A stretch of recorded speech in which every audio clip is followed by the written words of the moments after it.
Oi, turma, do livro Minha História, São Miguel das Minhas Saudades, por Edson Lopes. No texto, a evolução tecnológica e a involução humana, quando nos sentimos mais velhos.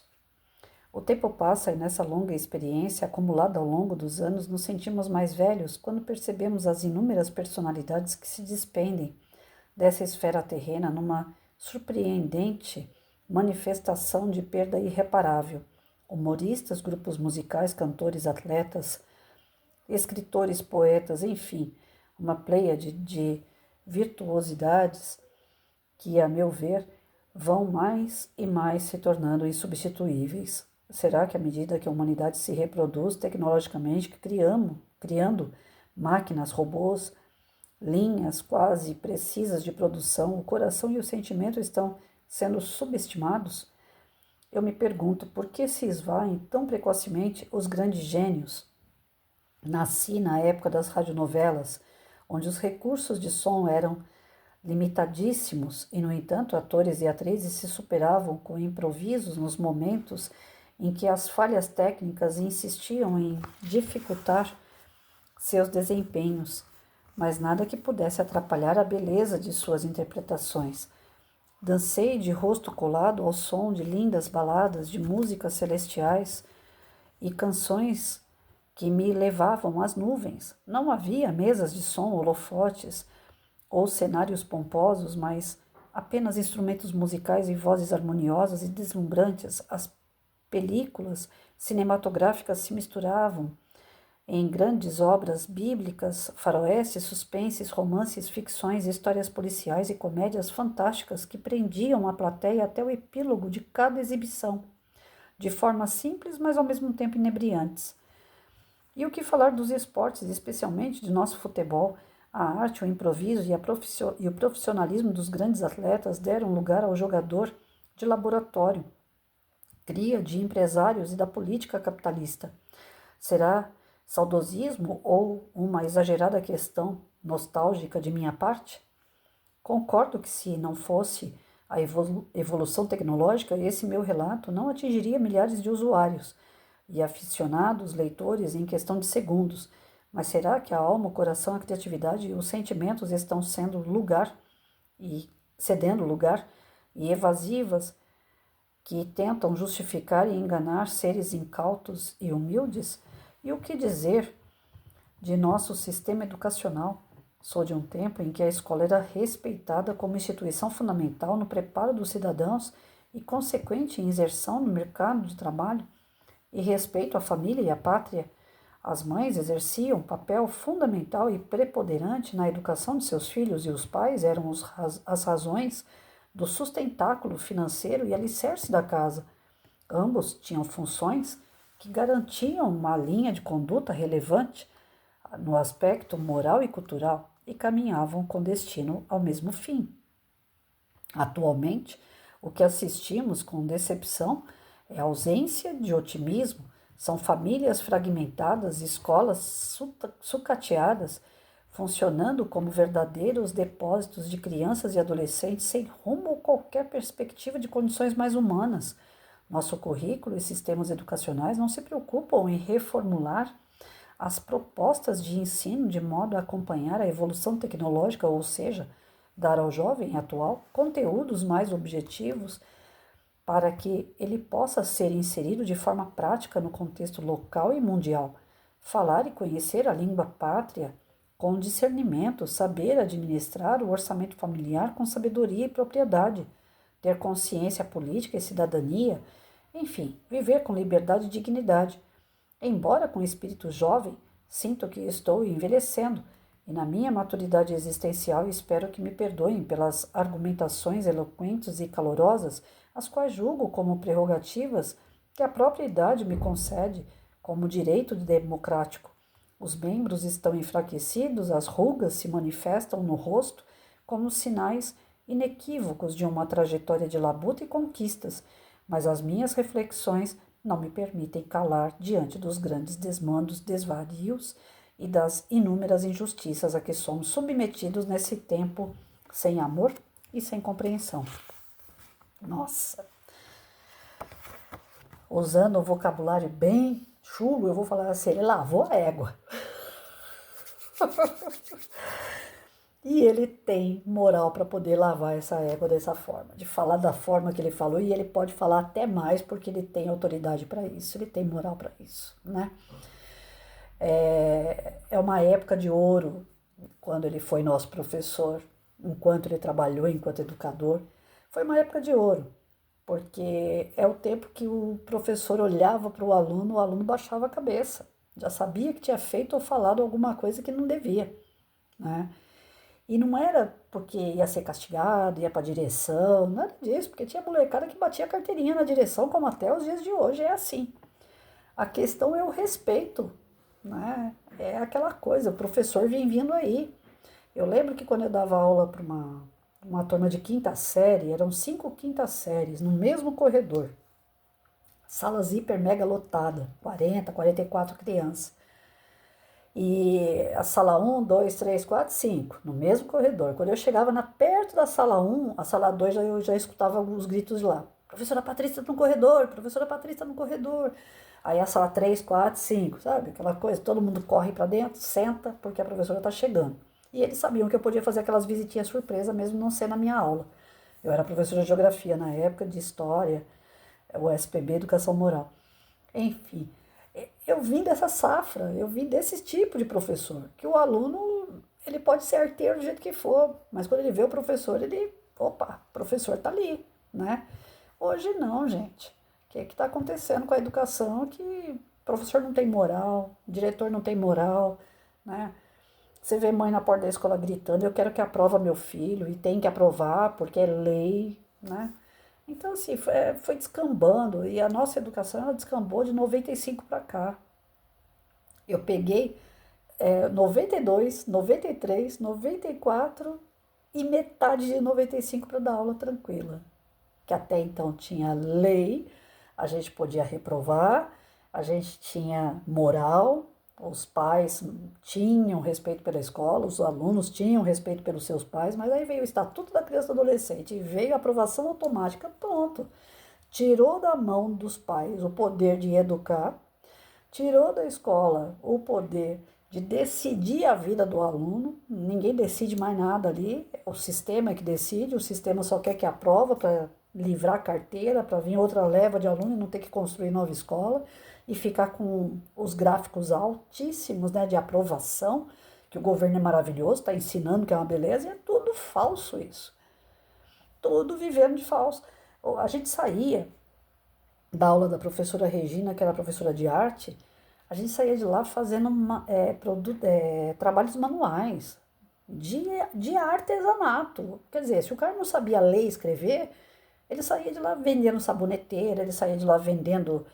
Teve um cabide que a gente fez uma vez, todo cheio de detalhe, com desenho, com renda.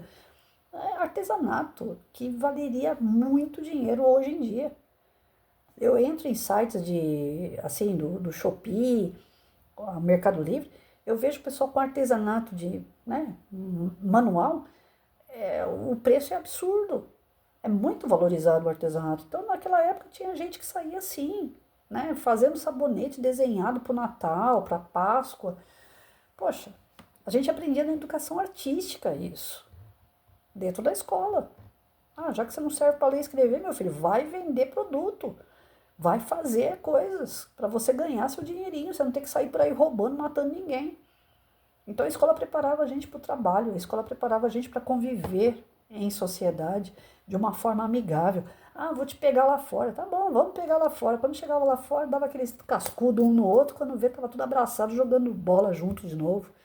Não tinha essa, eu vou te matar, eu vou fazer, eu vou acontecer. Não, era briga normal ali, de irmãos, né? Chegava a ser engraçado. Eu cheguei a separar muita briga na porta de escola quando eu era professora. A molecada brigava, a gente separava aquela luta para separar eles. Quando eles estavam lá tudo colado um no outro de novo, chupando pirulito na porta da escola. Então, assim, até nesse período chegava a ser engraçado essas brigas, né? O bullying que tinha na época não era bullying que deixava alguém traumatizado. Hoje você não pode. Eu peguei um Uber hoje de manhã, o menino virou para mim e falou assim: ah, a senhora foi minha professora. Falei, que legal. Não vou lembrar porque tá um homem na minha frente, né? Aí ele falou, pois é. A senhora deu aula para mim, que eu sou mais velho, eu tô com 35 anos. A senhora deu aula para o meu irmão, que está com 28. A senhora deu aula para minha irmã, que está com 20, com 22. A senhora deu aula para o meu outro irmãozinho, que está com 18 agora, que vai fazer 18 anos, tem 17. O garoto começou a destrinchar assim tudo, aí eu falei assim, eu não lembro do seu irmão menor. Quem é ele? É o Eduardo. Eu falei, será que é aquele pretinho? Porque vocês são tudo pardo.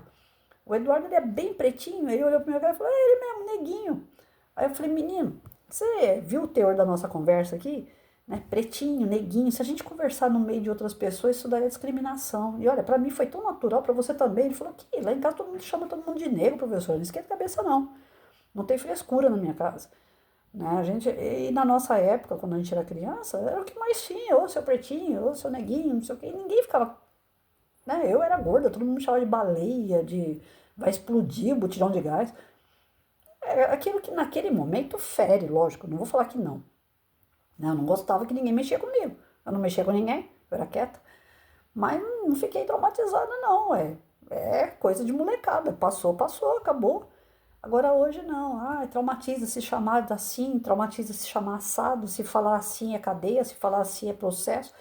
Então a gente está vivendo num mundo tão cheio de mimimi, a corda afrouxou tanto que nem ele colocou aqui, o homem era o provedor da casa. A mulher é aquela que cuida da casa, dos filhos, que trabalha fora, pode trabalhar fora também, mas ela é a mãe, é a mulher. Hoje não, a mulher trabalha fora, ela não quer mais saber de ser dona de casa. Ela coloca alguém para limpar a casa, aí ela tem que trabalhar mais ainda para pagar alguém que está limpando a casa e cuidando dos filhos dela, terceirizando a educação dos filhos com a babá ou com a própria escola, joga dentro da escola no tempo integral e fala assim, ah, a escola se vira. Então, fragilizou a família, fragilizou a educação, fragilizou os princípios e valores e nós estamos vivendo essa bomba relógio, que ninguém se entende com ninguém.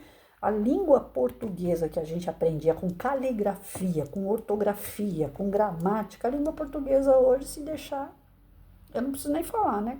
Se eu falar, vocês sabem o que pode dar para mim ainda. Olha como é que nós estamos com a língua portuguesa. Vereadores, deputados, senadores, em vez de ficarem tentando fazer uma infraestrutura na vida das pessoas, melhorar salário, melhorar condições de vida das pessoas, estão preocupados com a língua portuguesa. Se escreve todas, todos ou, né? Então, vê bem, olha que ponto que nós estamos chegando. E aí a gente faz o quê? Senta e chora. Porque, como ele coloca aqui, sou eu que estou ficando ranzinza porque eu estou ficando velho ou o negócio está descambando mesmo? É isso que ele quer dizer aqui. Não é ranzinze, como é que ele falou no texto anterior, ranzinzice, né? Não é ser ranzinza. É princípio e valor, gente. Ele tem moral para falar. Que ele viveu uma décadas de ouro. De sentar na frente de uma televisão e ter um contexto dentro de uma história de novela, de ter filmes diversos. Hoje eu tenho aplicativo no celular com filme e eu só vejo, eu falo isso pro meu irmão, falo, meu, como é que você consegue ficar assistir tanto filme? Porque eu não consigo, eu peneiro e não acho nada de bom para assistir. A maioria dos filmes hoje são de terror. É o que mais a molecada quer assistir, filme de terror. Terror para quê? Para se assustar, para ficar com medo, para ter sentimento ruim. Não tem filme de alegria, filme. Eu procuro aqueles vídeos que o pessoal fala rios, né? Aquele REELS, rios. O pessoal usa o inglês no lugar do português, né? Vídeo curto. Eu pego aquilo lá na internet para poder assistir e dar risada. Porque eu não consigo assistir filme para dar risada. A maioria dos filmes que são de humor é um monte de mulher pelada, é droga, é palavrão.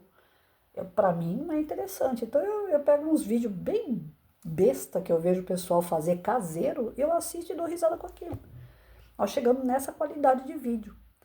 Porque os artistas que antes se desdobravam mediante os improvisos, hoje não tem.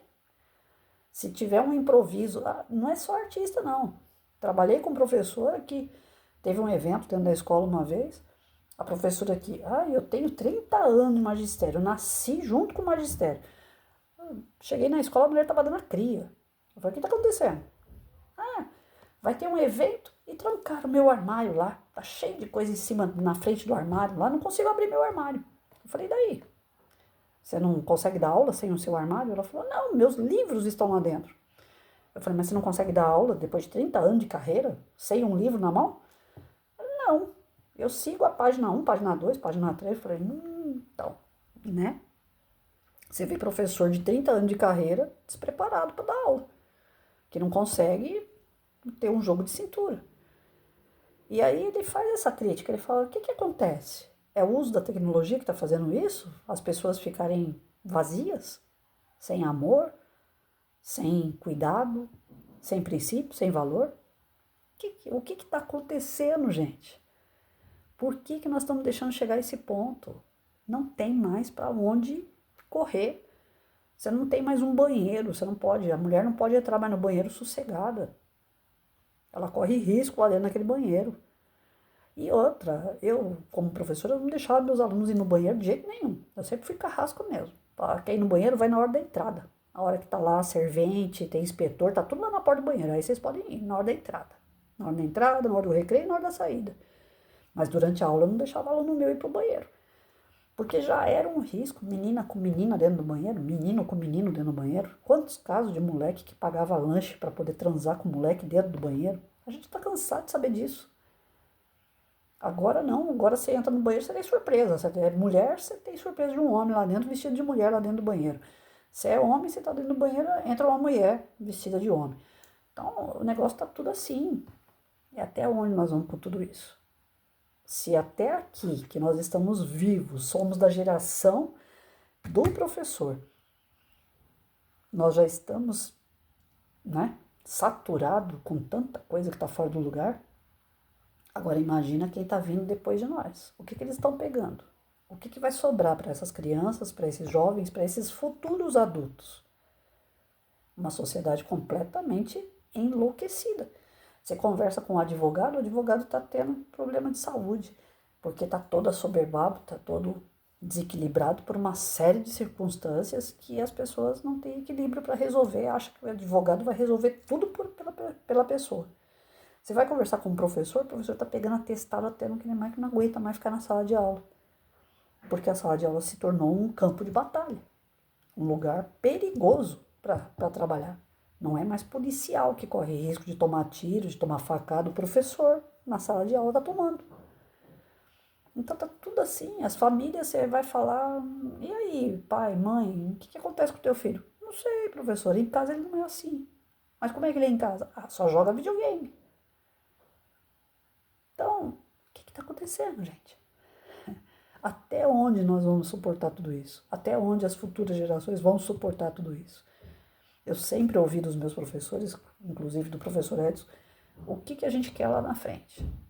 Se nós estamos na escola é porque a gente quer alguma coisa lá na frente. O que a gente quer lá na frente? A gente tem que ter uma motivação, a gente tem que ter um motivo de existir. Qual é o motivo que tem de existir? Pessoas totalmente desequilibradas, doentes, a depressão, como diz Augusto Cury, é o mal do século. Ansiedade, depressão é o mal do século. Nunca se teve tanta depressão, tanta ansiedade. Ontem eu estava assistindo um vídeo sobre mal de Alzheimer. A mulher falou, gente, não é mal de Alzheimer. Estão cuidando os sintomas de problemas de, como que ela falou? De ansiedade, de depressão, de gastura, né? Que dá, como é que chama isso? Esqueci o nome agora. Enfim, as doenças que as pessoas podem ter, que são somatórias psicológica e emocional, as pessoas já diagnosticam como se fosse mal de Alzheimer, porque a fábrica de remédio ganha muito dinheiro e divide isso com as prescrições médicas. Os médicos ganham para enfiar remédio que você não tem a doença. E eu sou testemunha disso, que eu fui tratada de lúpus por 2 anos e meio sem ter lúpus. Eu não tinha lúpus. Eu fiquei sendo tratada por uma doença que não existe em mim. Por falta de um diagnóstico sério. Apenas pela indústria farmacêutica e o médico, o trato deles. É isso que nós estamos vivendo. Como que diria minha mãe? Chora menos quem pode mais, né? Então, se você não conhecer um bom médico, se você não conhecer um bom professor, se você não conhecer uma boa escola, se você não conhecer um bom policial, outro dia eu escutei uma amiga minha falando, Eu vou chamar a GCM aqui, pra quê? Eu não conheço ninguém lá dentro, eles não vão vir. Só vem na casa da gente se conhecer. Eu falei, não, lógico que não. Aqui eu defendo, porque a GCM daqui ela é imparcial, mas não descarto a possibilidade de acontecer com alguns GCMs, porque é caráter, não é profissão. Então nós estamos chegando num momento que ou a gente para, respira e retoma o caminho dos princípios e valores, ou aqueles que estão na minha idade, né, com netos por aí, com sobrinhos, com crianças na família, vão ver essa juventude aí descambar a ladeira abaixo, porque nós já chegamos no fundo do poço. Eles não têm mais para onde ir, então o que vai acontecer com essa turma aí? Não é uma questão de velhice nem de ser ranzinza, não, meu professor. Você tá para lá cheio da razão, né? E tem moral para estar cheio de razão, porque o mundo que ele viveu era um mundo completamente diferente desse mundo que está aí. Esse mundo que nós estamos vivendo é um mundo muito perigoso. O outro mundo era um mundo muito melhor. Né? E a ideia lá atrás é que a gente aprimorasse esse mundo melhor e não que entrasse nessa decadência toda que entrou. Eu tenho uma observação, eu não sei até onde essa observação que eu faço, ela realmente corresponde até a passagem bíblica, né? É preciso que tudo se destrua para que algo novo surja. Então eu observava isso no carnaval, né? O carnaval começou com um monte de roupa, os negros imitando os brancos, colocando um monte de pano e tal, e aí era um monte de roupa. Depois começou as escolas de samba, um monte de roupa, e aí depois começou a tirar roupa. E tira, até chegar no homem que foi com uma casca de banana lá, tampando o sexo dele. E se bobear, que depois desse dia, eu nunca mais vi carnaval, e foi na década de 80, pode ser que o homem hoje nem casca de banana tenha mais. Chegou no fundo do poço o carnaval. Não tem mais para onde ir o carnaval, que era uma festa popular, até que bonita. Era brincadeira, com xiringa, né? Aquele negócio de jogar água, aquela coisa toda. Se tornou o quê? Promiscuidade e drogadição. Não tem mais para onde ir o carnaval. Que festa popular? Acabou a cultura. Drogadição e promiscuidade. Aí o governo ainda incentiva distribuindo camisinha, distribuindo inclusive algumas coisas referentes à droga. Então, assim, ali eu acho que já chegou no fundo do poço. O que vai acontecer? Vai ter que começar a colocar roupa de novo para ser atrativo, porque já não é mais atrativo para uma porção de gente. Eu, pelo menos, assistia carnaval até a década de 80, depois parei de ver. Então, tem pessoas que estão abandonando, porque o negócio descambou tanto. Aquela história, tem que chegar no fundo, né? Destruir tudo para que algo novo surja.